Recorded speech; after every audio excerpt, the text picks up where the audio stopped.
Et vous, à quel point êtes-vous crédule ? Je vous pose la question autrement. Sur une échelle de vous au complotiste qui a failli faire un carnage pour dénoncer le Pizzagate fin 2016, combien y a-t-il de barreaux ? Et inversement, que celui qui n'a jamais dû se poser en passionné de vaccins pour expliquer à tonton Jean-Claude que non, on n'inocule pas la 5G avec une aiguille, me jette la première pierre. Nourri à l'info, gavé de notifications, l'infobésité nous guette. Les Américains sur la Lune le 11 septembre, la pandémie du Covid, à chaque nouvel événement planétaire, le niveau de créativité des fake news qu'on nous sert augmente. Leur mauvais goût aussi. Pour faire la lumière sur ce phénomène, la Fondation EDF propose jusqu'au 30 janvier une exposition ludique, pédagogique et interactive intitulée « Fake News, art, fiction, mensonge ».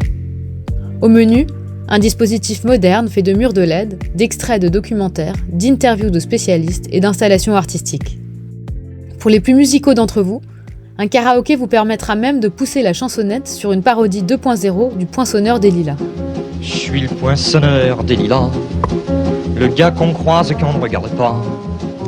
Y a pas de soleil sous la terre. Le vaste sujet des fake news est décortiqué ici en plusieurs sections, allant de leur production jusqu'à leur remède, en passant par leur diffusion. Le résultat est passionnant et nous aide à prendre réellement conscience de la facilité de création et de propagation de ces fausses nouvelles. Mais aussi, et surtout, de leur impact.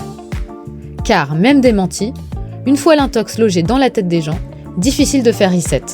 En témoigne l'une des premières fake news de l'histoire, le protocole des sages de Sion. Ou comment un soi-disant traité secret entre les juifs du monde, pourtant démenti, a finalement propulsé le peuple élu au rang de fomentateurs des attentats du 11 septembre. Une exposition nécessaire en ces temps de crise informative. Et si jamais vous avez du mal à y traîner tonton Jean-Claude, vous pourrez toujours lui rapporter un petit flyer explicatif pour lui apprendre à décrypter l'info du faux. Ne vous gênez pas, c'est cadeau.